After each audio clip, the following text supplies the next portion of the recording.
విద్యార్థుల, విశ్వాసుల విజ్ఞాపన సదస్సా? బిజినెస్ మ్యాన్‌లని, ఉద్యోగస్తులని, వ్యాపారస్తులని, చేతి పని వాళ్ళని దోచుకున్నది సరిపోలేదు సార్. ఇప్పుడు కొత్తగా మళ్ళీ వచ్చి విద్యార్థుల మీద పడుతున్నారు. ఓహ్! ఇది సంగతి. విద్యార్థులకి పాకెట్ మనీ ఇస్తారు కదా తల్లిదండ్రి. అది కూడా దోచుకోవాలి తమరు. ఓకే. ఓకే. ఇలా కూడా దోచుకుంటున్నారంటే మిమ్మల్ని ఏమనాలి సార్? ఆ! నిజంగా ఒక మనిషి జన్మెత్తి సిగ్గనిపించాలి ఇలా జేయడానికి.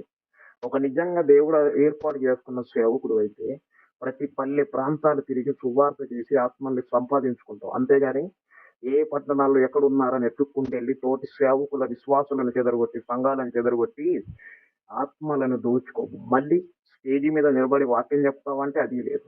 పెద్ద పెద్ద టీవీలు పెట్టి చెప్తావు. దేవుడు టీవీలు పెట్టమని చెప్పమన్నాడు. వాక్యం ఎక్కడ? ఏ వాక్యములు బైబిల్‌లో ఎక్కడ రాసుంది? ఆ! చెప్పండి. నిజంగా నువ్వు దేవుడు ఏర్పరచుకున్న వాడివైతే ప్రతి పల్లె ప్రాంతాలకెళ్ళి సువార్త ప్రకటించి మందిరాలు. అంతేగాని ఏ సిటీ బాగుందన్న సిటీలోకెళ్ళి అక్కడ చర్చిలని జెప్పి, ఫంక్షన్ హాల్స్ రెంట్ తీసుకొని, ఆ!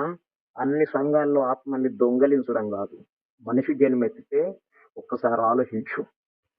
నిజంగా యేసు ప్రభువుని ఎరిగిన వాడివైతే, సేవకుడివి నిజంగా అయితే, ఆనాడు యేసు ప్రభు ఎలా పల్లెల్లో ప్రకటించాడో, నువ్వు గూడా అలా పల్లె ప్రాంతాలకు బయలుదేరి ప్రకటించు. సువార్త ప్రకటించు. అనేక ఆత్మల్ని రక్షించి సేవకుడు అనిపించుకో.